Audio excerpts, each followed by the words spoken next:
ბრიტანული პრესა, მამარდაშვილმა დაცვის თამაში კიდევ უფრო დაამძიმა, ლივერპული ბრენტფორდთან სტუმრად 2-3 დამარცხდა პრემიერლიგაში ზედიზედ მე 4 მატჩი წააგო.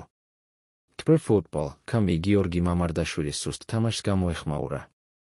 კიდევ ერთი რთული საღამო ლივერპულისთვის და გიორგი მამარდაშვილისთვის. არნე სლოტის გუნდს პრემიერლიგაში ზედიზედ მე 4 მარცხვი აქვს და მე 6 ადგილზეა.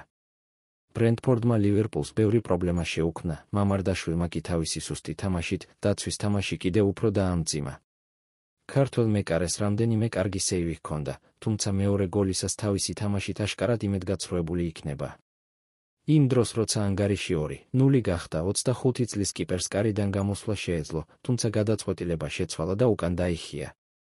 შეხვედრის შემდეგ გადაცემაში დღის მატჩში მამარდაშვილი და ცენტრალური მცველები ეშლი უილიამსმა გააკრიტიკა და მეორე გოლის ეპიზოდი გაიხსენა. შადემ ბრწყინვალედ ირბინა, სიმშვიდე შეინარჩუნა და გაიტანა. ამ მომენტში მამარდაშვილი თავისი თამაშით უკმაყოფილო იქნებოდა, მამარდაშვილის ძირითადში ყოფნისას ლივერპულისთვის უკნიდან თამაში პრობლემად იქცა, რადგან ბრენტფორდთან მკაფიოდ გამოჩნდა, რომ ეს მისი სუსტი წერტილია. ქართველი მეკარე არც პასების დიდი სიზუსტით გამოირჩევა. მას 46-დან 27 ზუსტი გადაცემა ჰქონდა, რაც დაახლოებით 56 არის. იყო შემთხვევები, როცა მამარდაშვილი ბურთს მოედანს გარეთ იგერიებდა. წერია გამოცემაში.